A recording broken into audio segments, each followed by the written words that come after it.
Well, hello out there, and welcome to episode 179 of Convincing Idiots.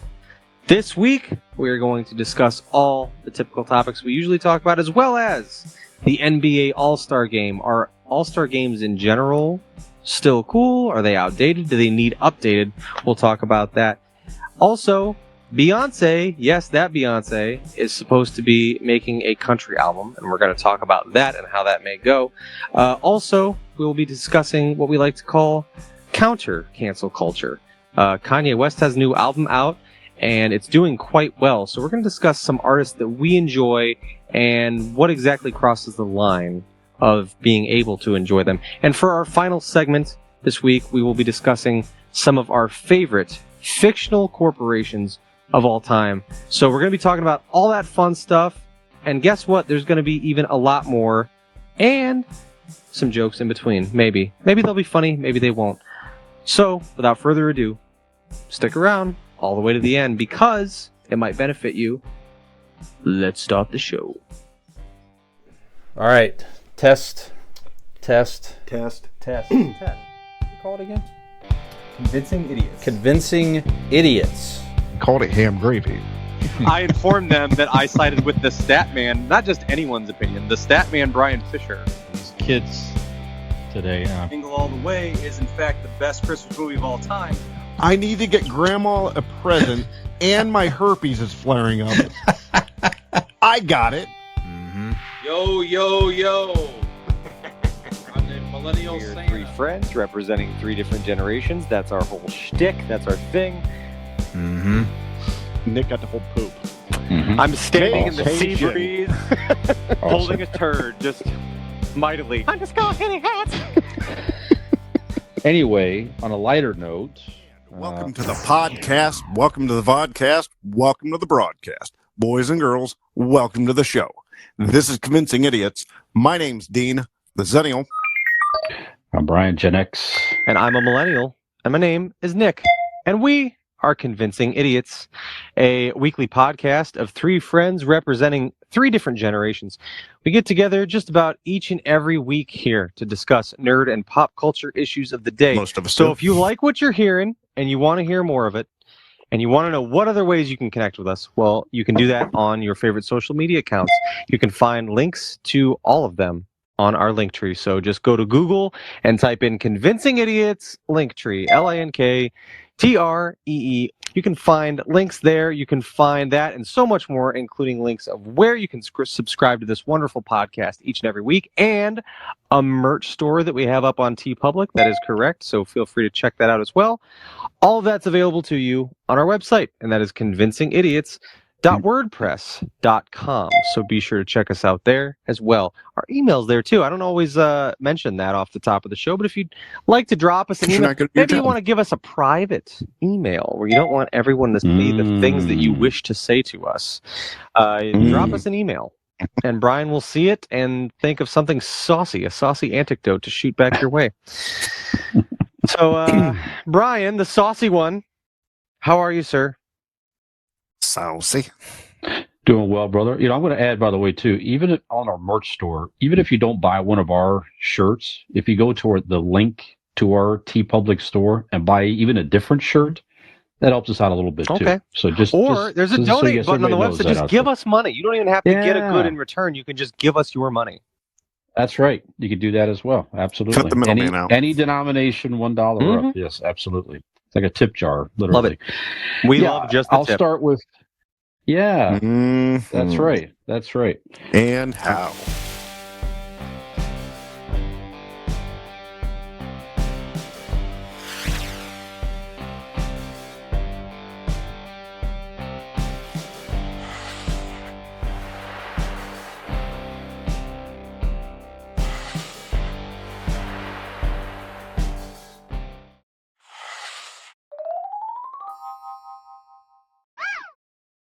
Mm-hmm.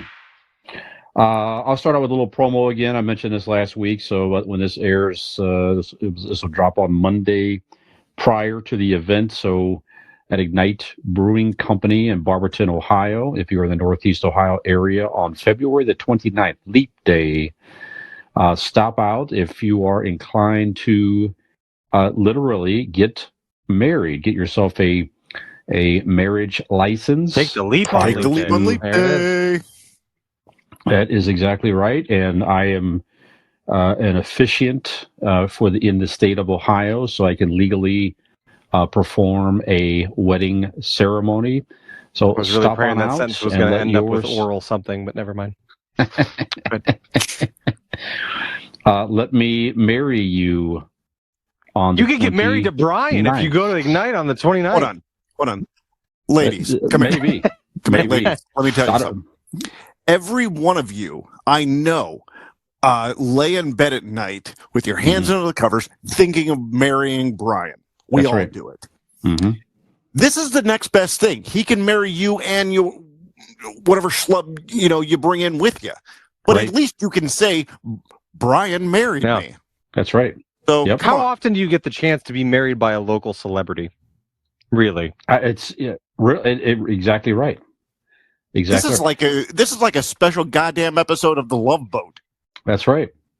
It made local news today as well. That's the Sure truth. did. Cleveland 19 News covered the promotion, which is pretty cool. I shared that on my Facebook page. I'll share it on our page as well.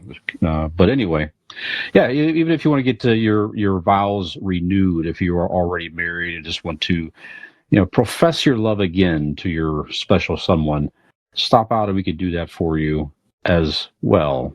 So, hope to see you. Fantastic. Yeah, as far as what's new, a nice weekend. Friday was of course, saw you guys on Friday for a nice dinner for It the seems like lovely so long Robin. ago. Yeah, the lovely Robin and Dean's and Robin's father's birthday. That was a very nice evening. Got to sit with Dean and Megan and Nick's lovely mother, Jen. So one of our Oh yeah, it was a great biggest fans of the show. I had to keep telling you guys Absolutely. to Yeah, very settle nice. down over at that table. It's getting a little rambunctious for my taste. Your mom said, I'll get to my part next time when it's my turn. Go ahead, Brian. Finish. That was a very nice time, and then I I know went I on to did. Medina. Yeah, I already with know it's Dean coming. and Megan. Just like you under the table with my sweet mother. How dare you? Sorry, Brian. Go on. That's all right. So Medina, Ohio had a annual ice fest thing going on. It was a very nice evening. It was cold and snowing, An ice and fest? it just ice fest. Ice So they had sculpture. Oh, okay. ice sculptures. Really beautiful sculptures. Really talented people. So they had these things set up all through the town square and on the side streets and stuff, or main streets, I should say. We stopped in for a couple nice cocktails at some places in Medina. It was actually a very H2 nice was good. evening. Have you Yes, it ever been to was. that? There's a little cocktail bar down the street from that Operation Fandom. Have you ever been there? I wanted to go there. 17 Public Square, I don't know the address.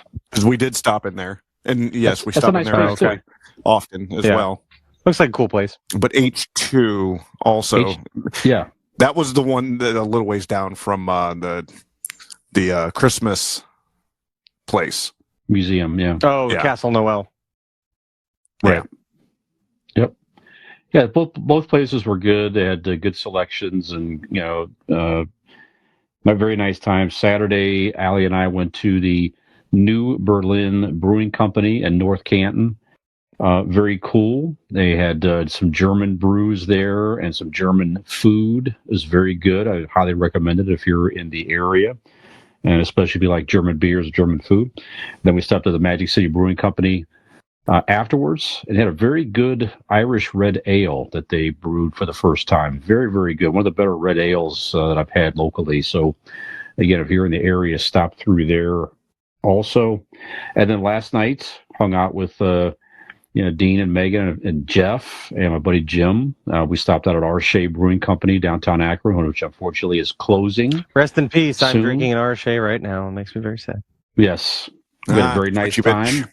And also stopped at the Missing Falls brewery right next door in the same building. Now they're going to remain They had open, but that coffee one was so good. yeah, they have good beers in there too. Yeah. So both places, and again, unfortunately, Arche is shutting down. But anyway, that's it. So just a nice nice full weekend, and good to get some social time during the week, and glad to be here with you guys tonight. So, Dean, what's up with you, sir? All right, let me tell you. Let me paint this picture. So I'm sitting at a table at a Texas Roadhouse, and to my left is my beautiful girlfriend Megan, and across from me, directly across from me, is Nick's beautiful mother. We locked eyes. It was something else. And then Brian is next to her. You couldn't get a hotter table. Yeah. I mean, physically, I was sweating. It was just spicy, delectable, if you will. And then, in order to cool us off, we had to go stand by multiple ice sculptures just to cool down. Cool off. Yeah. Just to cool down. Yeah, Dean melted 3 of them, just walking too closely to them. You can't blame me. I mean, when you have that much spice in your life. Yeah, it was good to see you too, Nick. But your mom is just a delight. Dinner was fun. Brian said it all. The ice. My problem was when we went walking around Medina Square, looking at all the ice sculptures. I was wearing Chuck Taylors and just a suit jacket and no hat.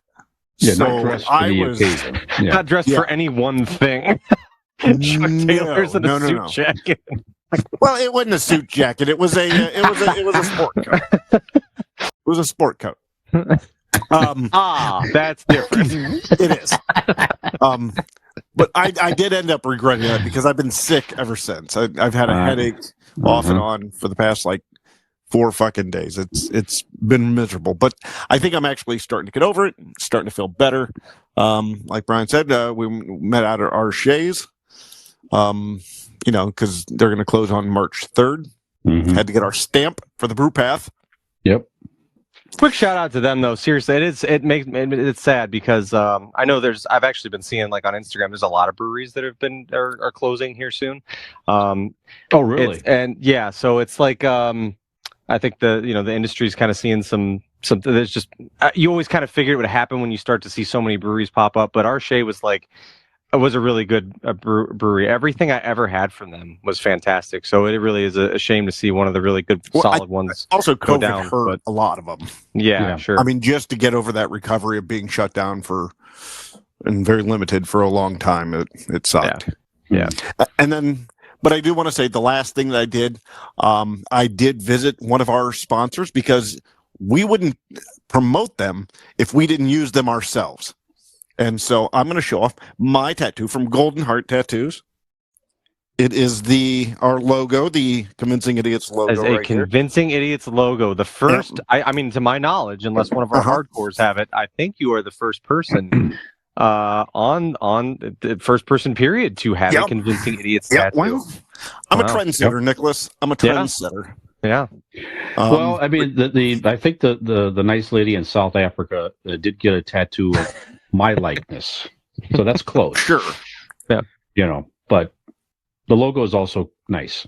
It is. Well, I mean, it is of Einstein. So if you want to watch the YouTube channel or check out our YouTube channel and see it there. But other than that, gentlemen, my nephew works there, and he did that one tonight, and he does incredible work. I'm very proud of him. He's my very special boy. So very proud of my nephew, Scotty. Yeah, he is a good boy, and he did do good work. Took real good care of me. Very gentle. Good. He caressed me. Nice. It was very nice. And I'll add, by the way, so what Dean did to start that entire process, he reached out to Golden Heart Tattoo. You might have found them on Facebook at Golden Heart Norton, Norton. Knock it out right now. That's right. Online, goldenhearttattoos.com, or call them at 234-706-2982 and say, Scott, I would also like to have the Convincing Idiots logo that I saw Zennial Dean proudly displaying on his arm. And Scott will be more than happy to do that for you. It'll probably be a several month wait by the time people see this, because it's going to be, a 400% increase of business of people Absolutely. seeing the logo. Correct. I'm sure. So call now. Stop what you're doing. Get Yep. on the waiting list. Absolutely. Yes. Be one of the cool kids and get our logo tattoo. There you have it. 1,000%. There you go. Nick, how are you, sir? Nicola. I'm good. Like you guys said, we did dinner Friday, so I didn't really get to see you guys very much, but I do appreciate you coming out. It was nice to see you guys. We had a separate table situation, and we wave over to you. Hey, how's it going? But yeah, We it was enjoyed it. nice. They're your mom for you. Don't worry about it. Yeah, right.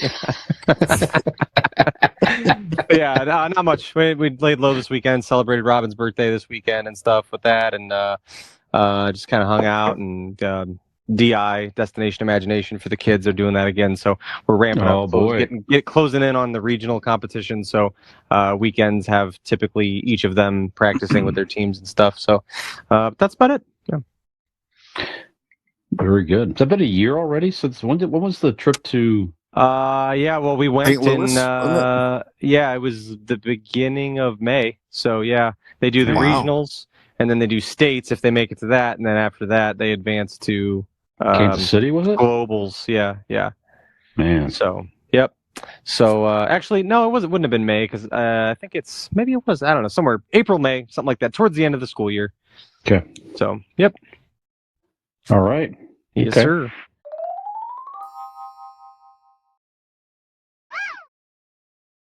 Well, I know, Dean, you watched something interesting while getting a tattoo. Why don't we start with you for I did. idiot reviews, sir? All right, actually, I've watched a couple things. There's this wild documentary on Netflix called Lover Stalker Killer. It is a crazy story about it's like a murder mystery type love triangle type situation. I don't want to give it away. It is wild. Definitely recommend that. I listened to, I don't know if Brian had said this, but I know Nick had mentioned this, and Megan and I finished the first season of Dead to Me. Oh yeah. Phenomenal. I'm not seeing Very good. Very good. So we just started the second season, so It gets, man, it's an incredible show all the way through it. There are no lulls. The first season was crazy. It was awesome. Yeah. And then I watched We Are the World, The Greatest Night in Pop. It is on Netflix. It is the documentary about the making of We Are the World, the song and the video. They recorded both at the same night. It was on the night of the I think the American Music Awards in 1985. If I'm not mistaken, January of 85.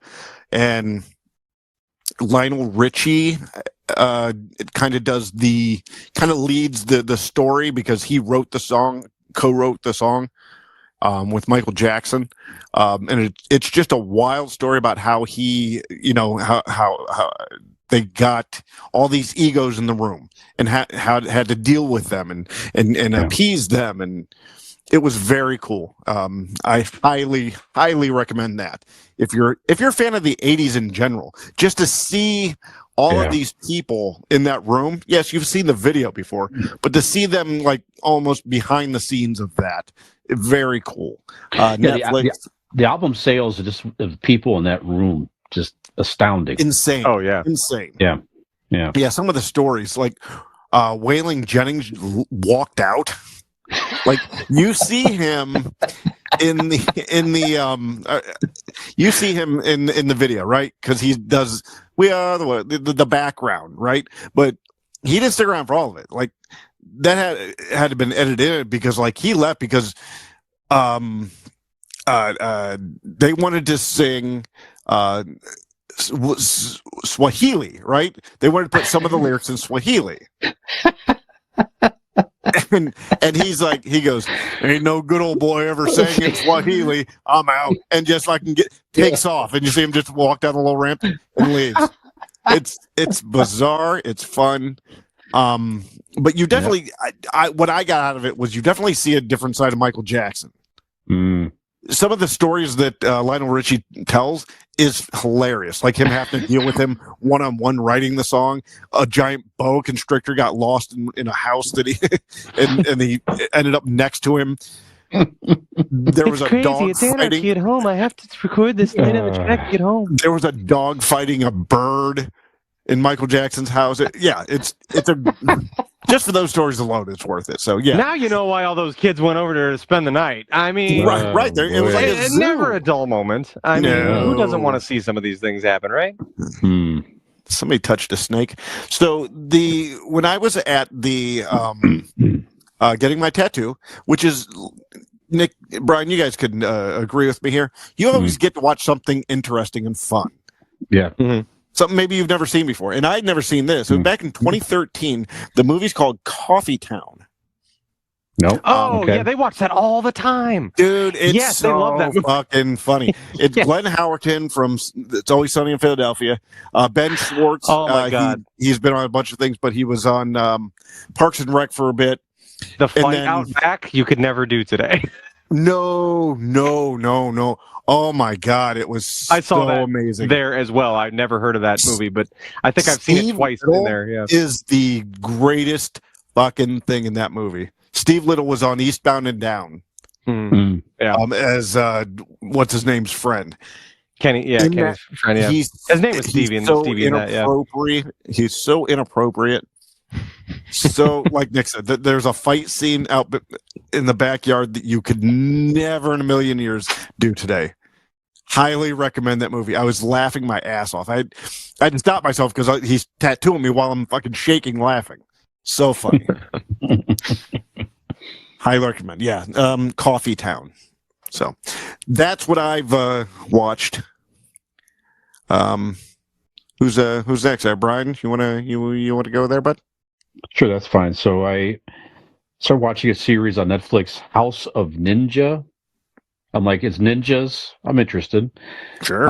It's ninjas. I'm interested. Sure. Yeah. Okay. I'm listening. Ninjas. It's like dubbed over, but it's still cool. It's a family that, it's a husband, wife, and their kids. They were part of a ninja clan, and you sort of quickly, they're trying to live a normal life.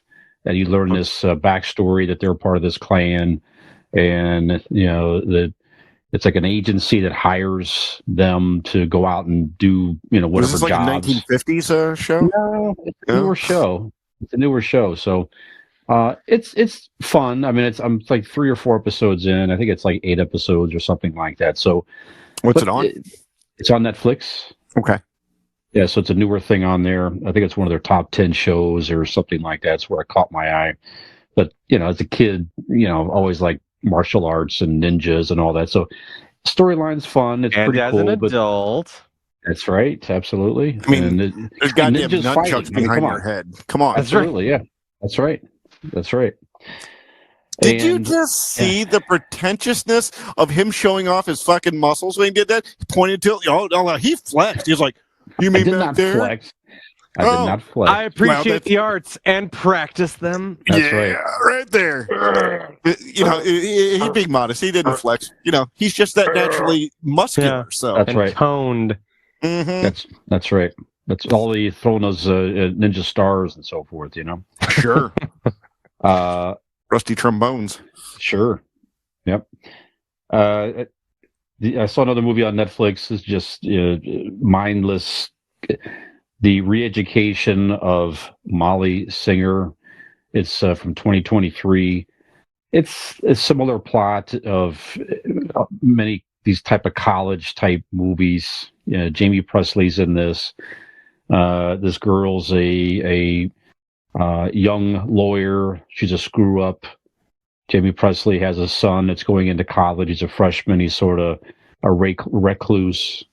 And then to save her job at the firm, Jamie Presley hires her to go back to school and befriend her son and try to bring him out of his shell, this type of deal. So again, it's okay. If you're looking for some mindless 2 hours where you're going to be doing something, you just want to have something completely that you can maybe tune in or tune out every few minutes and get the gist of it. You could check it out. It was okay. Isn't it crazy? Nick, that we now are getting to see Jamie Priestley as a mother that has a son in college. Like she's playing those roles now. Right. Yeah. Yeah.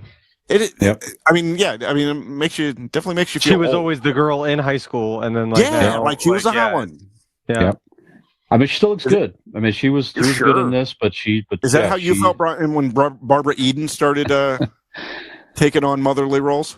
Yeah, it's a real shame. Yeah, it's a real shame. And I'm assuming that's an old actress. Because I Dream of Jeannie was Barbara Eden. Yeah. On Howard Stern today. So again, we're shooting this on Thursday, the 22nd. Very good interview with John Cena today. So Howard Stern again has become, we said this before. Does he still have a radio show? Is that what it is? When you say this show, is it still like a radio? It's on Sirius XM. He's been on Sirius XM for years. Okay. So it's and he's more shifted now to like doing strict like actual interviews with people. Yeah, I mean they still do their bits and different things like that, but he has really honed his interviewing skills over the years. He really is one of the best interviewers out there. That's not even a joke. So he is. And if you have the Sirius XM subscription and their app, they really do a nice job where he has a whole channel on the app, and you can listen to the whole show. You can just listen to the interviews. You can just listen to the music guests. They really separate the content very nicely. So you could watch it. You could just listen to it. So just a very interesting interview today. So I like John Cena anyway. I know you guys are fans as well, but just interesting. The guy seems like a very stand-up, cool dude. So learned some cool things about him. So if you are a John Cena fan or a Howard Stern fan, go seek out that interview if you have a Sirius XM subscription. And I heard some new music today I've not heard. It's new to me anyway. I noticed that this band was coming to Cleveland, I think April or May or something like that, at the House of Blues.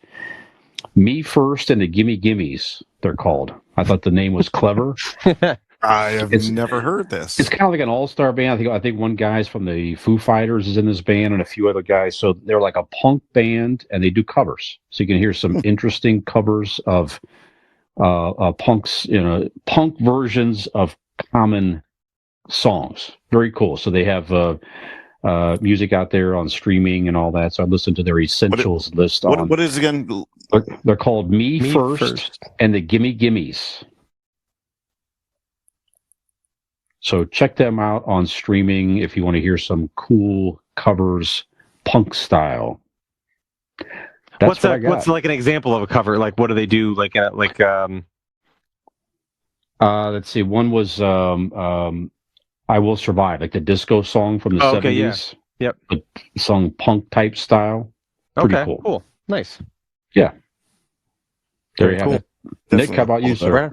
Are you guys familiar with Shane Gillis? No. Okay. I was out with some buddies the other night, and we're sitting around the bar and talking about different. We got on the comedian. We got on the topic of stand-up comedians, and we're talking about some of our. So you do go to the bar, just not with us. Correct. Yes. Okay. I just want to make sure our story that I'm listening to this correctly. Okay. Yes. All right. Yes. They hang out with me. We hang out. We do things to get together. It's fun. Yeah. It's good times. The long-haired guy. Was that him? No. I think it's somebody else. I think he's got a podcast or something. Like I don't know. He's got a following of very male-based following, I guess. But anyway, we've got talking about some of our favorite stand-up comedians, and one of my buddies recommended Shane Gillis, and I was like, I think he was the guy. He was supposed to host SNL, and I don't remember something happened. I don't remember. He was a cast member. Really? I think he was going to be a cast member, and they kicked him off. Oh, really? Because of some jokes or something like that. So I'm doing the thumbs up by accident. So he does a good job of towing the line, like of some of the things he says. You're like, but like he does it in a way that he toes the line really well, and he's really funny. So he's got a special on Netflix. He is actually slated to host SNL this coming Saturday. That's right. By the time you hear this on Monday, it will have been this past Saturday.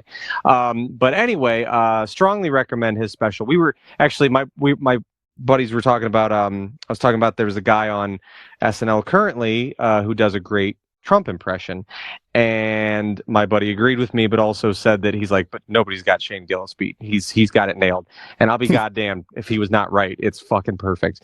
But yeah, he's very funny. I would definitely check. Does he him do out. the Trump impression on the special? He does. Yeah. Okay. Yeah. So it is immaculate. It's pretty spot on. But in general, like the stuff, it's just very funny. I think you guys would both probably enjoy him quite a bit. So I watched his special on Netflix. That was very good. And then also got on the topic with Robin over the weekend of like some movies that I had never seen, and she, really loved and wanted me to see. So we watched a movie that she loved very dearly and featuring an actor that I love very dearly. We watched Eternal Sunshine of the Spotless Mind with Jim Carrey. yeah. It was like 2003 or something. So by no means a current movie. It was one that I was aware of and had always just kind of wanted to see, but never had. But man, what a fucking good movie that was. Mhm. I loved it. Very weird, very strange and kind of out there. But man, I really, really loved that movie. So yeah, Jim Carrey, Kate Winslet was in it, Mark Ruffalo, great cast. I mean, a lot of, and even more that I'm forgetting, but incredible cast all the way around. So definitely would recommend that movie to anyone who has not seen it or who is a Jim Carrey fan. This is definitely like an indie movie of a kind of a drama role. Would you even call it a thriller a little bit, maybe? I don't know. It's out there. It's not a comedy. Let's put it that way. It's not your goofy Jim Carrey comedy. It's a psychological movie. Sure. Yeah. It's definitely a bit of a mind drama. Yeah. So, but yeah, that's the two main things that come to mind. So I'll leave it there. That's what I've seen. Very good. Excellent. Okay, guys, we're going to take a break. Dean's going to put some balm or something on his arm, and we're going to come back Remove with the some. M. Probably put a ball on there. Yep. Play my card right. That's right. And we're going to come back with some pop culture headlines, including a couple of deaths. We'll talk about a little bit, but not actually people. Something else. What are we talking about? You'll just have to come back.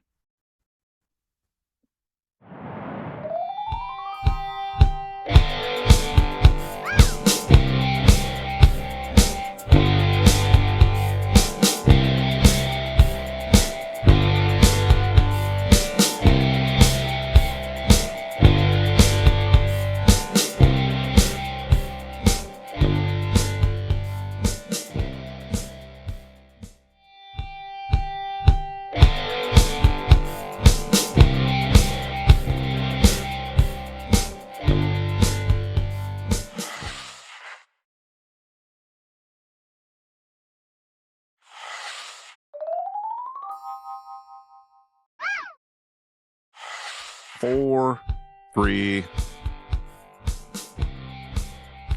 All right, welcome back to Convincing Idiots.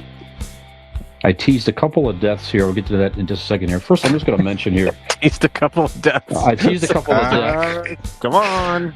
That's how I normally describe you two. You know what I'm saying? If out in public. Yeah. Yep. He's the tease. I'm the death. So I'm on a few Facebook groups, and sometimes I'll put some conversation things out there that are, our topics that we cover for the week. I don't directly advertise the show; they don't allow that on in the groups and everything. But they already know who we are, of course. Mm-hmm. I'll put some things out there, and sometimes I'll tag the page and see if we can get a few people if the group allows it and all that. But I will say I posted, what are your favorite fictional couples? So that was our topic last week, and I had various pictures of fictional couples, including Cam and Mitchell from Modern Family. That was on Nick's list, which they're one of my favorites as well.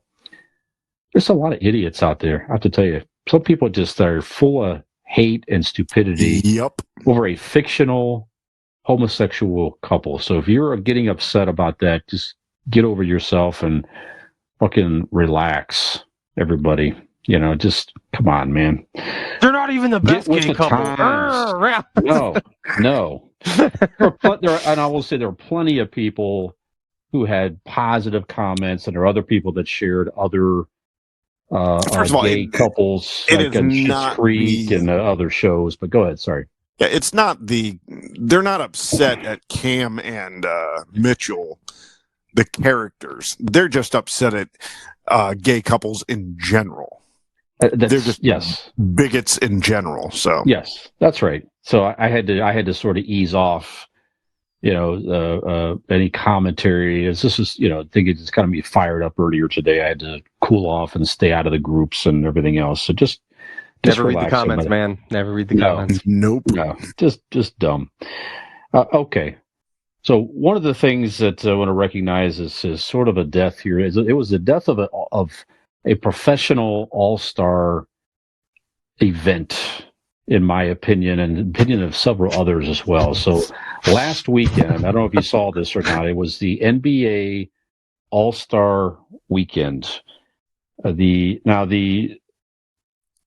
game itself on Sunday, the score, it doesn't even seem, it's like a joke score.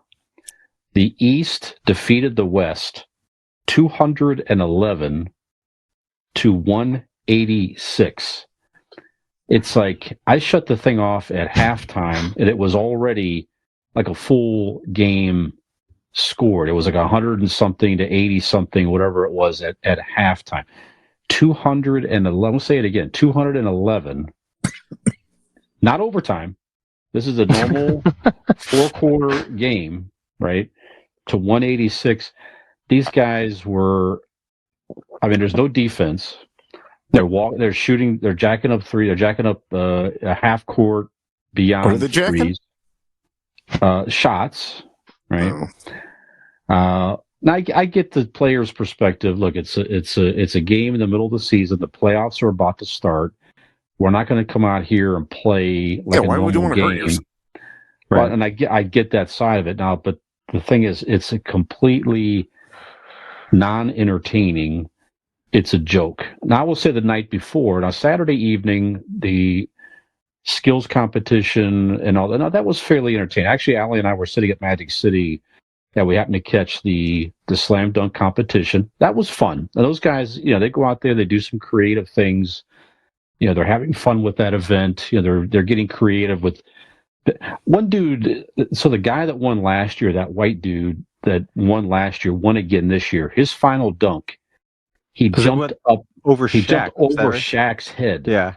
So Shaq is like 7'2" or something like that. This guy's like 6'2", jumped over his head and grabbed the ball and dunked it and got perfect 50s and won. So that all that was entertaining. Another thing I thought was very cool and entertaining was Steph Curry had a 3-point shootout with the best 3-point shooter in the WNBA, Sabrina Ionescu. I'm going to say her name wrong. Try to get the correct pronunciation from the New York Liberty. Sabrina Ionescu, Ionescu. So I apologize. I'm probably mispronouncing her name, but she shot this from the men's 3-point line as well, which the women's is closer. And she had a 26, and Steph Curry had a 29, and her 26 would have beat a lot of the guys that were in the finals in the 3-point shootout. So she had an excellent round, and it was just fun, and it's what a great way to hype up the WNBA and this and that too. So that was cool, and the slam dunk was cool. I missed the other stuff, so that's fine. But the game itself is just a complete joke. I think it's time, and a lot of people share the same thing. Throw it out. I mean, announce the All-Stars, and you gotta figure out something completely different with that game, or just I don't know. I guess I just understand that that's what it's going to be. So go ahead. To me, that's all. Like, it's the same. It's NBA, NHL, same deals. Like, the All-Star game is irrelevant. It's all like I understand All-Star weekend is for the city it's thrown in. So that's really what it's about. It's about kids watching all their favorite players all in one place at one time.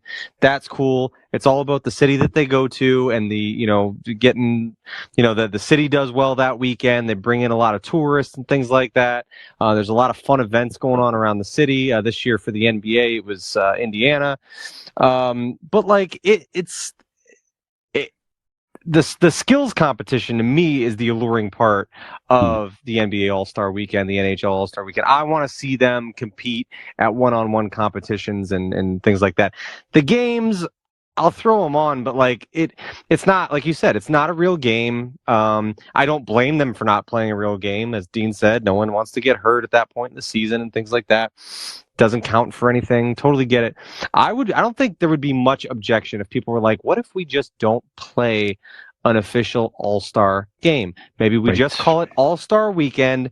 These are the All-Stars. These are the people that come in. They will do fun little challenges and things like that. Outside the box, unorthodox, little challenges and things like that. But we don't need a game. The game doesn't mean anything. The only thing that's fun, and I don't know if they did it this year. Yeah, I think in the NBA they do the same thing, but this year they brought it back for the NHL as well. They do a draft. It's like a fantasy draft where there's team captains. This year. Okay. Didn't do it. So in the past they've had like Steph and LeBron were team captains, they do that for and then football they pick. Too. You know what I mean? So that's kind of fun. This year there was, in the NHL they do. Yeah. His brother. Yeah, Eli, right. And they do like 4, like the team captains, and everybody takes turn picking their teams, and that's kind of fun. You know what I mean? So that part is cool, but the game itself, again, is just like it's kind of pointless. It's not. There's really no point in watching it. I don't know. There's no defense whatsoever. So I mean, you're just seeing, once again, it's a form of a skills competition. You're just seeing, offensively what these players can do, and that's fine. But I don't know. The game itself of All-Star Weekend is the most irrelevant point of the whole thing. Yeah, I'm with you. Like I said, they went back to East versus West this year. It's just, there's nothing they could do to. I mean, they could put money on it or whatever it is. It's not going to. Yeah. They're just not going to go out and play hard. I mean, just go out there and fucking play horse or something. Do something old school. Yeah. That being said, the NBA. I mean, the NBA has the easiest path of making it interesting because they are the best sports league. Like they are the most ingrained in pop culture. They have the most celebrity star power. And it's, just basketball culture is a part of pop culture, and they have an easy path. They just don't have to, you know what I mean? I don't think they have to follow the rules so strictly. Right. You know what I mean? Like, why does there have to be a game? Just do all the fun shit. Like that's what everybody's there for anyway. So I don't know. Dean, are you interested in this, or do you see any of this at all, or you no interest? No, I couldn't care less. But I do want to explain to you two why you're wrong. This game isn't about you. These when you make the All-Star team, when you make the All-Star whatever sport, you get paid a bonus. Sure, they're getting paid extra to be in this game.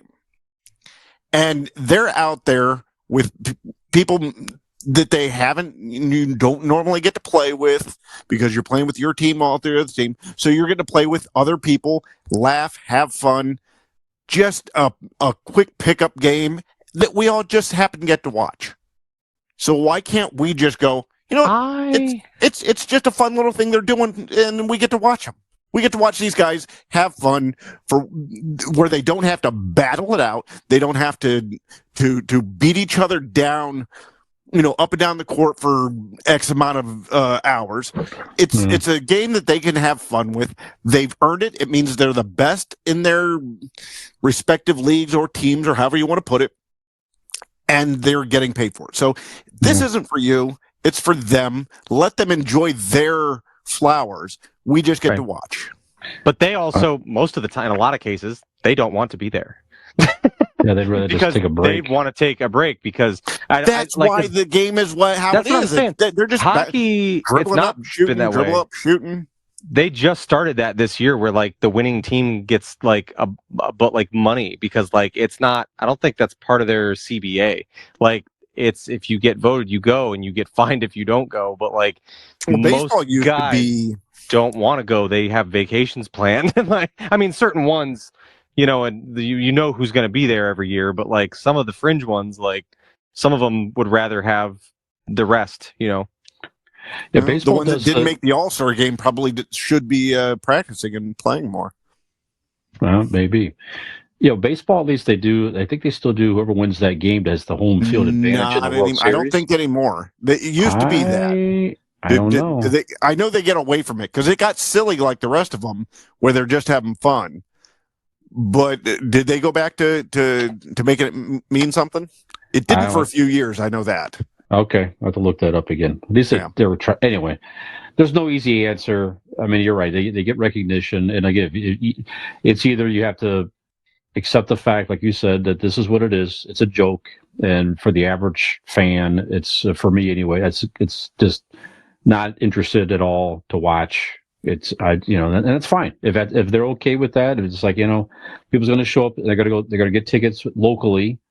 It helps the local city, like you said. Mm-hmm. But our viewership, it's down. It's never going to achieve anything remotely like the Super Bowl, like we talked about last week. It's just not even in the same stratosphere. It's never going to reach that level, regardless how hard they try to pick up viewers and everything. Let's say do something different.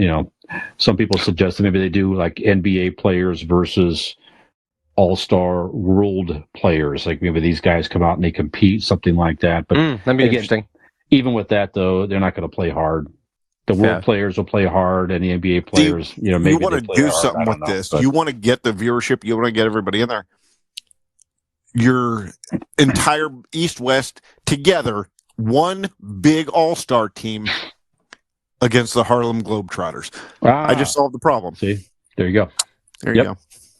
I like it. One thing I will say about this year's NBA All-Star Weekend, I really thought what they tried out with the court was cool. How the court lit up, and that was awesome. You see, like during the dunk competition and stuff, there were like graphics on the court and lit up different colors and stuff. That was very cool. I like that they were trying different things, and that's a good time to experiment with fun stuff like that. Yeah, I had that thing set up in my bedroom. Yeah. Yep. There's a runway lights. Plenty of experimenting going on in there. You're just whistling Dixie. Exit only. Lights. Mind your own business. It's entrance all day. Another. So we could talk about this all evening. It's a very complicated thing with the All-Star game. But another death. We alluded to it last week at Dean before Nick was able to join us. The Madam Web franchise looks like they were trying to maybe set this up as a Spider-Woman type franchise. Maybe they could run some, make some other movies here. They were trying to set that up, and it just really tanked at the box office. So it has the lowest average Rotten Tomatoes score, 13% of any major superhero film in nearly a decade. At the box office, 6 days in the box office, it was 26.2 million domestically, and international 25.7 from 61 markets. So this really took a tank. No one is really interested. Some people are interested, certainly. I shouldn't say no one. And again, not blaming the actresses. It's just the hype over an odd side character in the Spider-Man universe and trying to set something up here. It is kind of seems like it continues to show that a lot of people just not interested in so much on these fringe character type movies to try to do something big with it. They're too niche for the average fan. We've talked about before. It's just kind of like, man, you're reaching real far outside of like the characters that everyone knows, to where it's like, I get that you're trying to help us along there and like make us watch this so we get Sony this only tidbit. But it's like, so many. man, right? They only have so many to choose from at this point. Yeah, right. And this is a great example, because when you talk about being tied to a central character, you're not going to get much more central in the Marvel universe than fucking Spider-Man. That's like arguably the biggest Marvel superhero property, period. And so you're tying to that, but like, man, like I said, you're kind of reaching here, and I think that people probably feel that. Yep. Yes.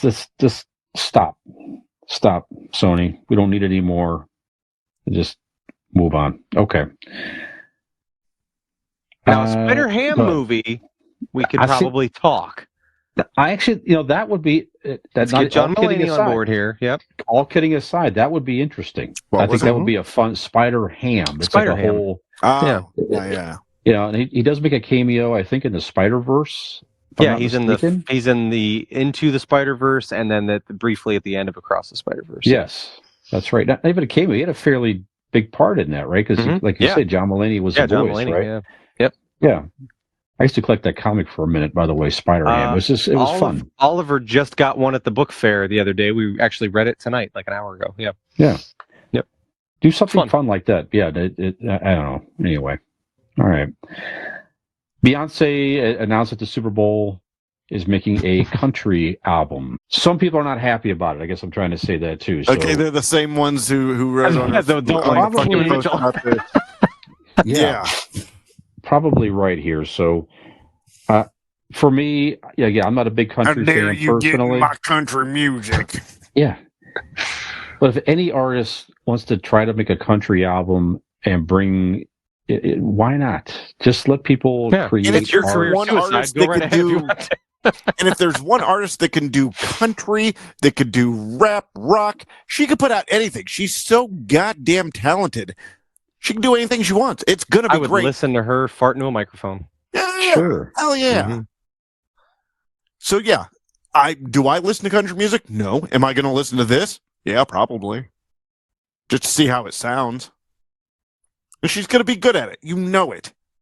Absolutely, and then you may bring in some fans into the country music Sure. scene that may have not listened to that type of music before. Maybe she brings in her audience. It doesn't matter what color you are, No. but there's a whole new audience that may have not listened to country Come before. for the maybe gets Beyonce, hooked on stay it. for the Kenny Rogers. That's what There I've you always have it. said.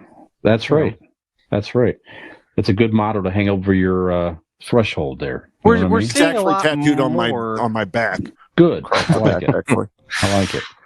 We're seeing a lot more of crossover of not only like not only artists from hip hop and country and things like that, but like the songs, the styles, and things like that. I mean, Lil Nas X. Let's not forget. I mean, that Old Town Road got a ton of play on country stations. I mean, and now his other songs aren't getting country music play because they're not country. But I mean, there have been Jelly crossover Roll things like that. just won for best country album, and didn't he start in hip hop? He's like I think he's kind of like a country rap kind of deal. I mean, Yeah. that's music's music. Just play what you feel, listen to what you feel, and just go with it. Fuck it. and we're also Right. assuming. I mean, we don't know we're also assuming it's because she's rooted in R&B and stuff like that. It's going to have some type of twist like that. It could just be a straight up fucking country album that Beyonce did. Sure. I mean, Right. So who knows? I mean, she probably started, like a lot of artists do, started in gospel, in her church and whatnot. I think that's Sure. actually Destiny Child did. Didn't they all like start like in their church groups and stuff? But I mean, if there's any genre that is relatively close to gospel, it is country music. Yeah. Sure. Agree.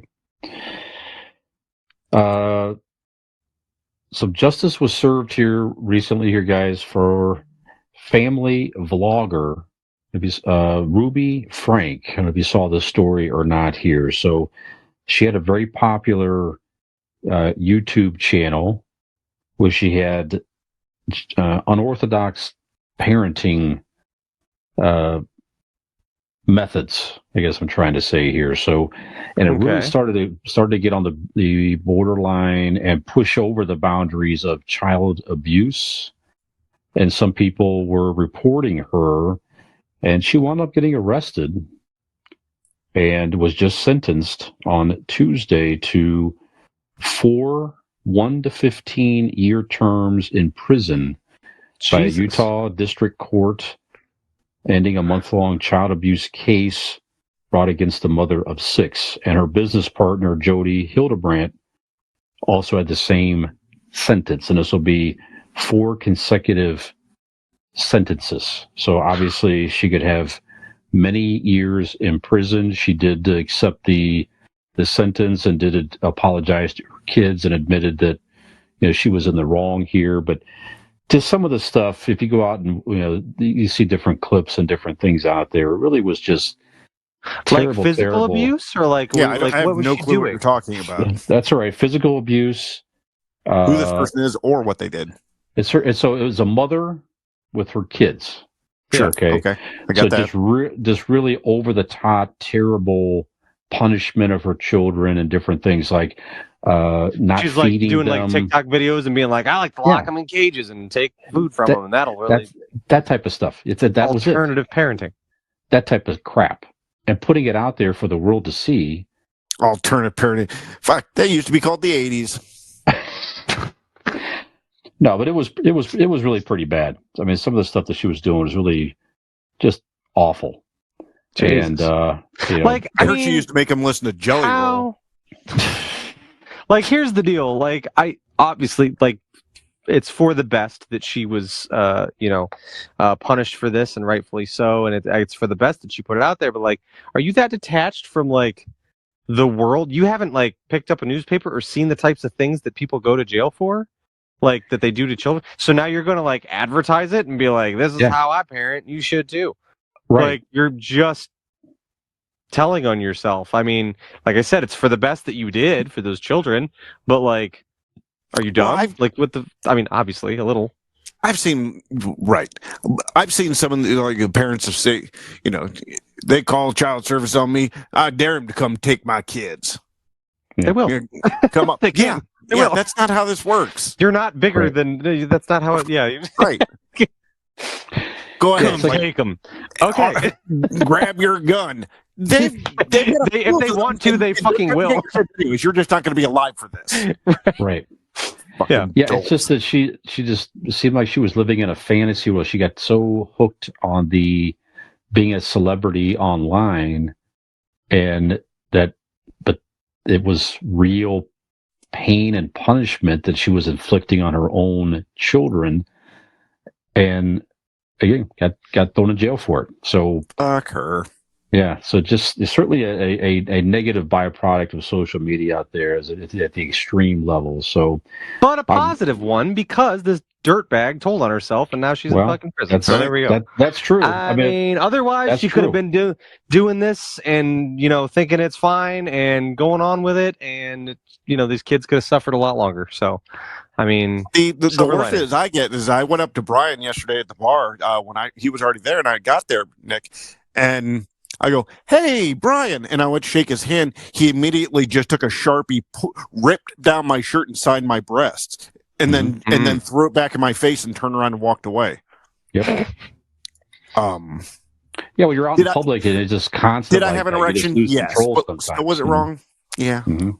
Such a power move. Mm-hmm. I got misty.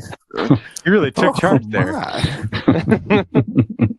I gotta head back to the ice festival. Cool off. My goodness.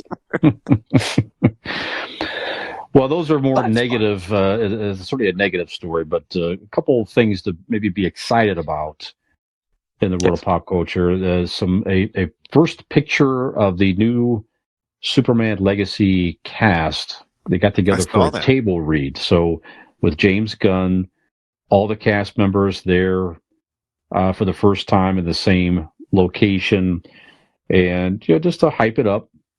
So, Dean, you're the biggest Superman fan, I'm sure, of all the three of us here. Is this something that you're excited for?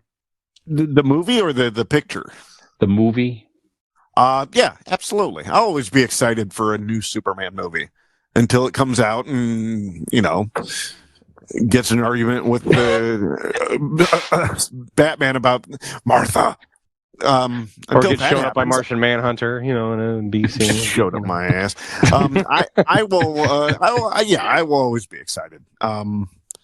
James Gunn has done nothing but prove time and time again that he knows how to do superhero movies. So let's see it. Let's do it. I'm all in for it. What is Superman Legacy? What is what's the synopsis? What we don't 100% know yet. Okay, so they're not doing an origin story. Nope. He's already seasoned. He's been around for years. He is a hero to the masses like Superman was. They wanted to get away from the brooding Superman and the challenged and all that. Skip the they want to go back to stuff, yeah. Right. They want to go back to Superman, the Christopher Reeves type of hero, Boy Scout, doing the right thing.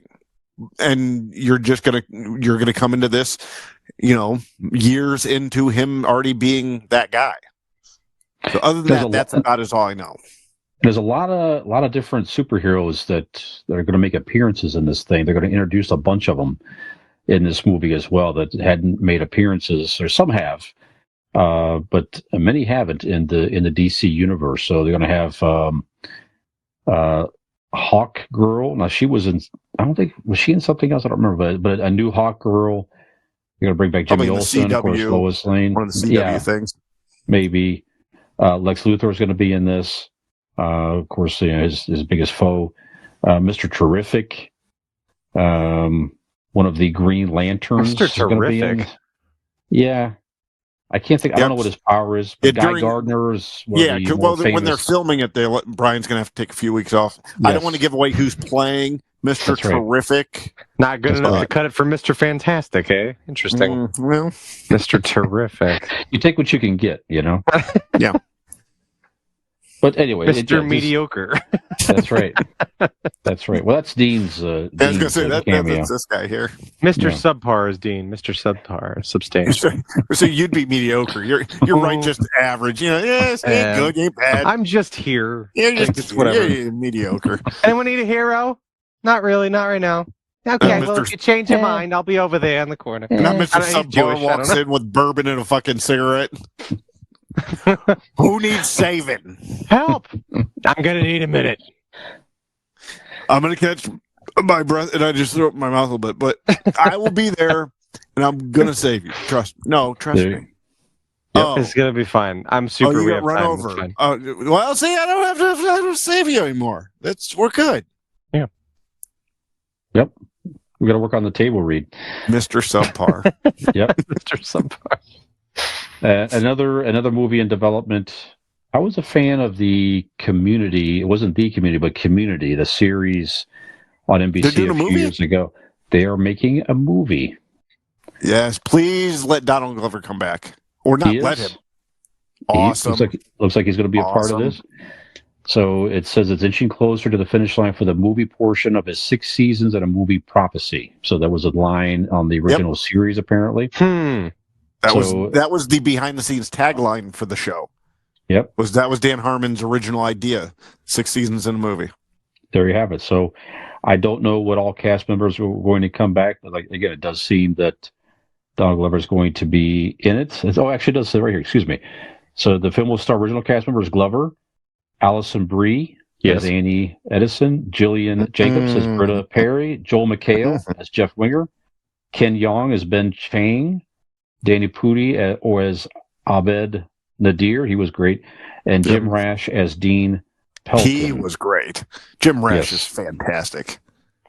There we go. So no Chevy Chase. No, they killed Chevy Chase off. He severed that tie a long time ago, but maybe he makes a cameo in an odd way or something like that. I think it patch things up. I guess. I was gonna say it was pretty bad. Like they all chanted "You're an asshole" as he left for the last time, and like it was a really bad kind of breakup of the whole situation. Yeah, he called Donald Glover the N-word, so there's that. Right. Well, no, Chevy Chase is a piece of shit. From everything I've ever heard, right? Chevy Chase is a piece of shit. Okay, well, that probably won't happen. No. Yep. Well, it kind of, sort of, in an odd way, maybe ties a little bit to our Ask an Idiot question this week. So get there, huh? Yeah. So Chevy Chase was, he had a bad reputation. He was not able to overcome. He wasn't able to be forgiven. So people had a hard time maybe separating the man from his craft. In his example, and he calls someone the N-word. That's pretty bad, of course. That's pretty bad. And Nick, why don't you describe what's going on here with a new album and lead into your question, please? So, in past episodes, tonight I'll start off. I wanted to discuss, I think, what I would like to call counter cancel culture. I have noticed, okay, so we're all familiar with cancel culture. It's almost become a bad word, like cancel culture. Can't say that, you'll get canceled. It's like almost it alludes to being wrongly pursued for something that is not that big of a deal, right? In some circles, I think cancel culture gets a certain type of, there's an aura around it. So, for example, I have in the past stated what a big fan of Kanye West that I have been throughout his time in the spotlight and throughout my life. I have stated I think he's the greatest artist of like my generation for sure. And so Kanye, we've discussed on past episodes, do not condone anything that the guy has done or said here recently. He's gone pretty fucking over the line. However, it seems like there are, with counter cancel culture, people almost seem to run to the defense of people who have done something wrong or been canceled or whatever. So with Kanye and Ty Dolla $ign's new collaboration album called Vultures that just dropped and is fucking killing it everywhere. It's #1 in all these different streaming platforms and the numbers are insane. And by all intent and purposes, it's a fucking masterpiece. It's brilliant.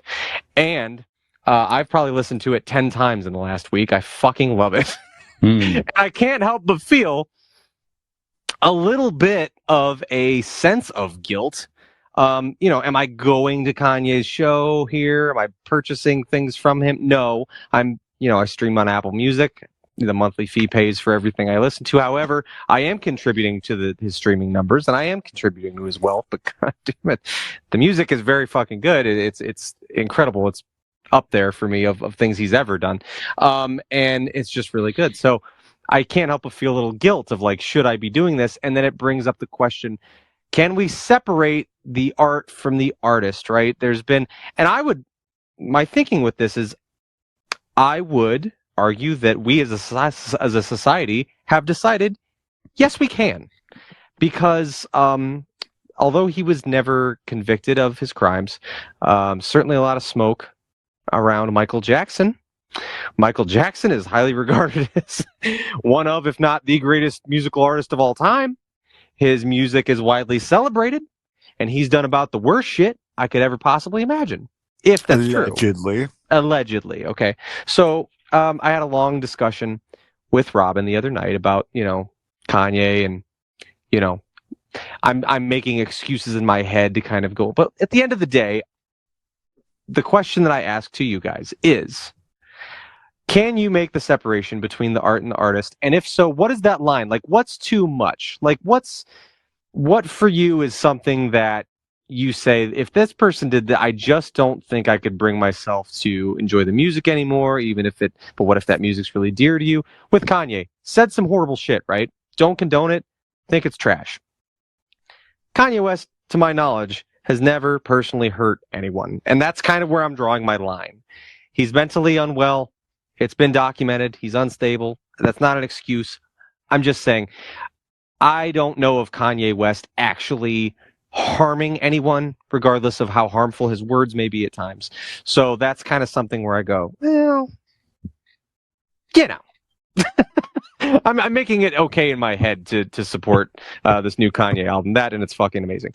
But so what's the line? Do you guys have examples? Is there an artist that you really love that did some horrible shit and you're like, man, it ruined it for me? Or is it a place and time? You can call back to it. So Brian, I'll let you have the floor with this one. Do you have any examples? Do you have any light to shed on this scenario? Brian, while you do that, how do you spell Spacey again? Shit, I meant to make that joke. I had it in my head and I fucking forgot. I was like, with me it's Kanye. Dean loves Kevin Spacey, who defends him in the end. Damn it. Yep, that's right. Shit. Beat me there. Yeah, allegations are, I certainly don't love the Michael Jackson allegations, and if it ever would come out, if it would come out, if it would come to light that he actually did some of those horrible things, I would definitely watch Finding Neverland, because it really is a blow. I'm really not interested to see that. No, it is a blow. I really do love Michael Jackson's music, but if that stuff really did happen, no.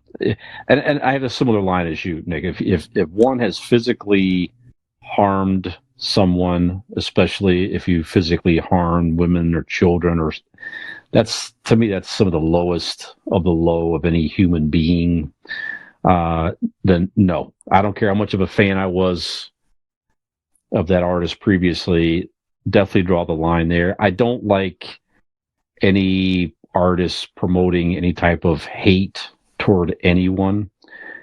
So I certainly, for Kanye West, I mean, the anti-Semitism is bad, and I understand there might be lyrics on this album as well that are anti-Semitic. Mr. Mackey from South Park. Anti-Semitism is bad, okay? Yeah. So, if you're gonna hit girls, it's bad, okay? I mean, there's plenty of songs out there that are questionable, that are have anger and hate toward Touch a kid's bad. Different groups and law enforcement and different things. I don't know. So, but definitely, like I said, the harming of others, a line. Is there a specific example I could think of? No, I can't think of an artist that I believe was convicted that I could think of. Right. That I was a fan of. What if? Okay, let me give you an example. This is worse. This is just whatever. Let's say for you, example. I'm looking at this Kiss poster that you gave me. What if you found out that Paul Stanley did something terrible along the lines of a Michael Jackson or something? Would you be able to be like, I gotta throw away my that roots to my childhood, like my love for Kiss. I gotta let it go. Would it be like that, or would you be like? You know what I mean? Like, it's tricky. They gave you a lot, and it's not saying you condone what they did, but like, are you just able to be like, I'm not listening to their songs ever again? You know what I'm saying? Like, I don't know that I could. I would not have the same enjoyment. Certainly, Christine 16 would be harder to listen to than it already is. That's already bad. When I had a daughter that turned 16, I was like, you guys are fucking slime balls. So I listened to that song in a different light. But anyway, would I ever be listening to Kiss songs? I probably written the way you think. Yeah, I would still be. Maybe I would listen to Kiss, but it would not be the same level of enjoyment, and it would probably fade fairly quickly, and I just. I would respect the fact that they did foster friendships, and but it really would be a shame, and I couldn't enjoy it at the same level. No, definitely not. And anything new, forget it. The Kiss avatars, and if all that would happen, then no. Future stuff, nope, not interested. Oh, if the Kiss avatar diddles a kid, I'm gonna be pissed. Right.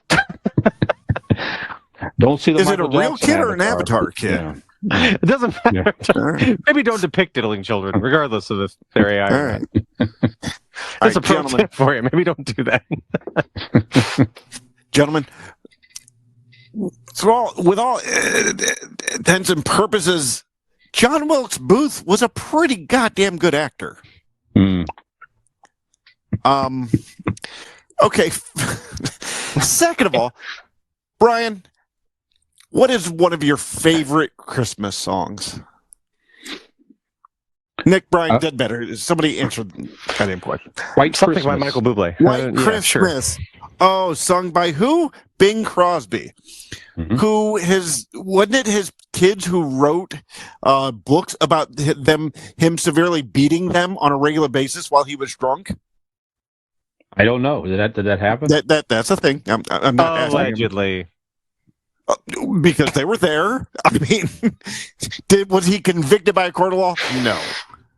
But has his kids accused him of abuse?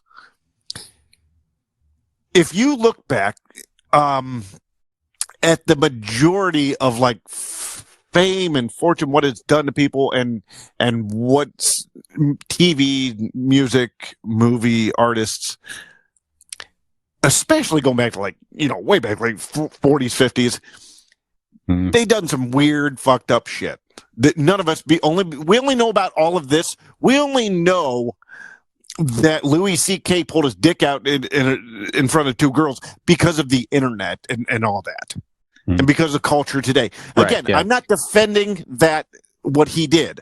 I'm just stating the fact that my point is that we know so much more now. Yeah.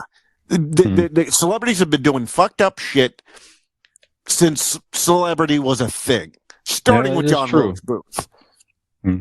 So you're Brian, and no offense, but your idea is you want to have your head in the sand so you can enjoy what you enjoy. Because if you found out in reality of what some of these people did, maybe a bit one time or a constant thing, you run out of a good chunk of entertainment. Yeah. So Nick, I think you're right on the aspect of that. Sometimes you have to disassociate. You have to take and separate the artist from the art. Yeah. Michael Jackson, allegedly whatever he did, do I think he did it? Probably. But do I fucking love Billie Jean and I will turn it up every time? Absolutely. Is Thriller potentially the greatest album ever made? Yeah. Yes, exactly. It just fucking is. Is it still amazing to turn on ESPN Classic? I know that's not a thing anymore, but old clips and watch O.J. Simpson run the hell out of on the field? It's terrific. Right. A lot of those shitty people did really shitty things, but for a moment in their life, they did great things. And sometimes you just got to choose to look at the great things. Acknowledge. Don't go and go, oh, he's fine. Whatever he did is fine because of how great this music or how great this movie is. No. Acknowledge the piece of shit that the real life actor is, but also acknowledge goddamn entertainment goddamn movie. That's a hell of a song. Yeah. This is all just one big long lap to try to bring us back to making it okay for him to like Kevin Spacey. No, I really I applaud him. He's doing a lot of footwork. I like it. Yeah, that's good. No, you're right. There's plenty of artists out there if you really dig into it. And even athletes. It's like, Elvis married was a teenager. Right. It's like, even my favorite, one of my favorite athletes of all time, Larry Bird. I believe he had a daughter. He sort of, but he had a daughter. He sort of abandoned her, I believe, and it's just there's a lot of weirdness with different things. I'm like, I'm gonna be your dad. You want me to be fucking great? Yeah, I don't really want to look into Michael Jordan on why he retired the first time. I'm not going to say, but do that research. There's a story, and it's not good. Yeah. Okay. Yeah. Yeah, and there are varying degrees. I think that's what it is, and that's what it kind of comes back to me is like, the line for you, right? Because there are certainly like any band that I love, like I love Pearl Jam, they're my favorite band. If I found out Eddie Vedder was like molesting children and had been, and it was confirmed, I would be like, everything that you made that I love so dearly has been shattered forever. Like I just, you know what I mean? Like that's an over the line, example, but. It's like, okay, well, did you, You got to separate. I don't know. Did you treat somebody like shit at one point? You know what I mean? I don't know. But, I don't know. It's kind of hard. It's a tricky situation. There's no easy answer to that, but definitely interesting.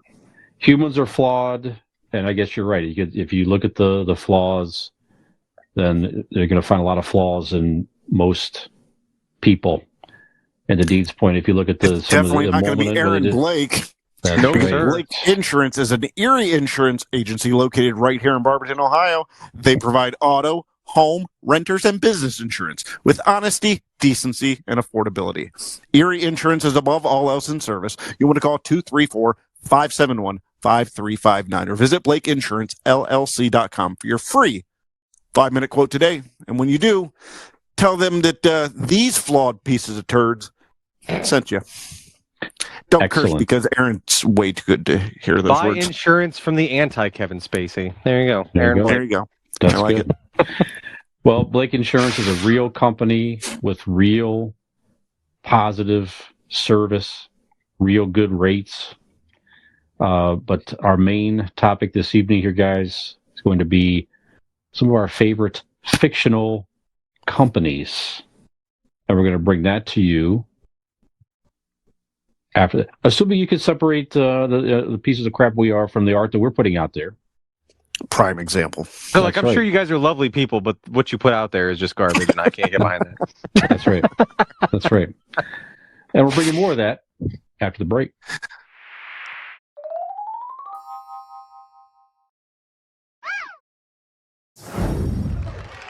Did anybody call here asking for Vanderlei Industries? No, what happened to you? All right, listen close. I was at the unemployment office, and I told them I was very close to getting a job with Vanderlei Industries, and I gave them your phone number. So now, when the phone rings, you have to answer, Vanderlei Industries. I'm Vanderlei Industries. Right. What is that? You're in latex. Latex. Right. And what do I do with latex? I don't know, you manufacture it. Right here in this little apartment? And what do I say about you? You're considering hiring me for your latex salesman. I'm going to hire you as my latex salesman? Right. I don't think so. Why would I do that? Because I asked you to. If you think I'm looking for someone to just sit at a desk, pushing papers around, you can forget it. Enough headaches just trying to manufacture the stuff.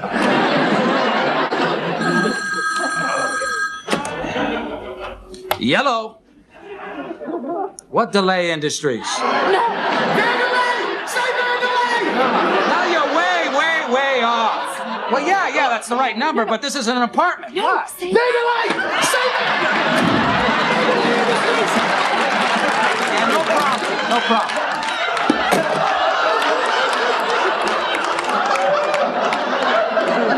How did you know who they wanted?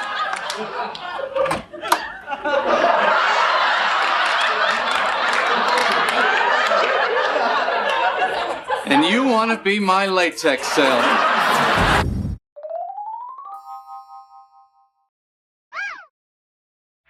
Five, four, three. Well, hello there, and welcome back to Convincing Idiots. You've made it all the way to segment 3. Congratulations. You are at the final boss. For our final segment this evening, ladies and gentlemen, Like that. first of all, let me just remind you who the fuck we are. I'm Millennial Nick, alongside of Gen X Brian and Zennial Dean. And for our final segment this evening, we would like to discuss with you some of our favorite fictional companies, corporations.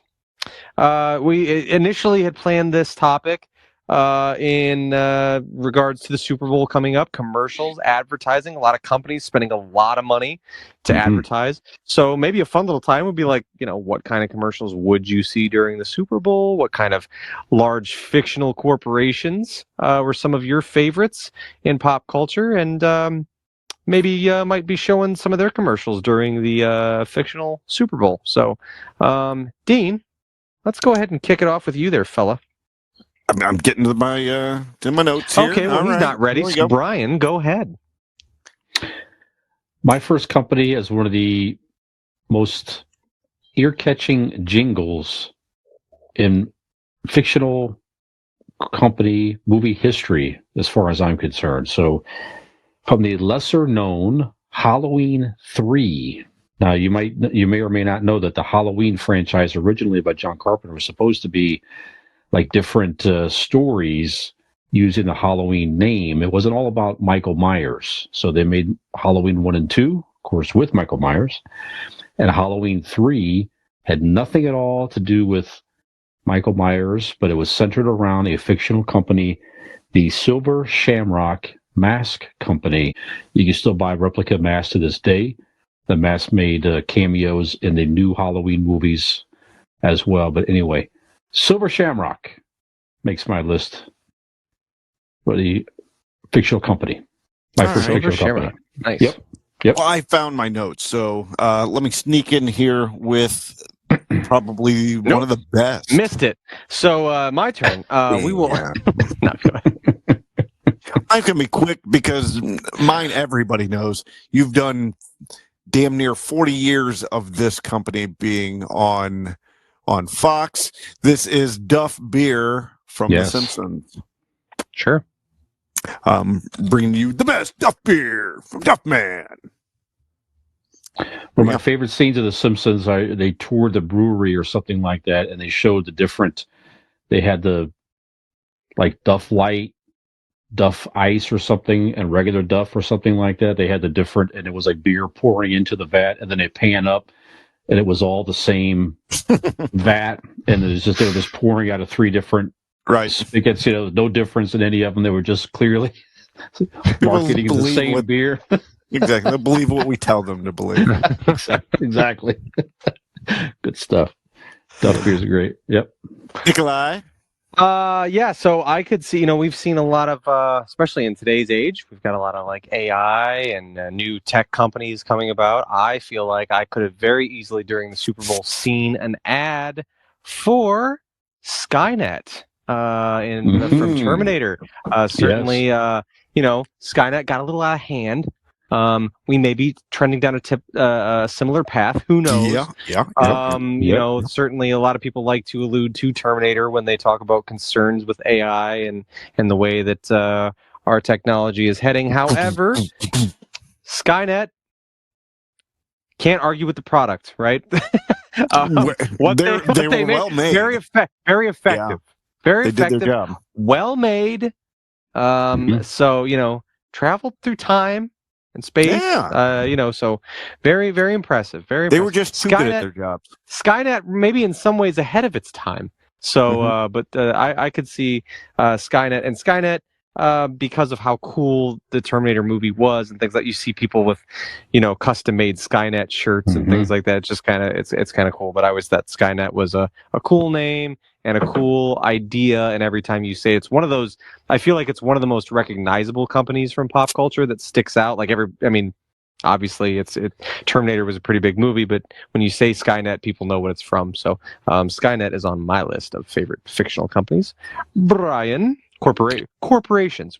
So to make again, you said in the group chat one day we were talking, this is to not local things. These are like not local businesses, not like local businesses, not Central Perk from Friends or anything like that. We were talking like not a one-off shop. This is a company.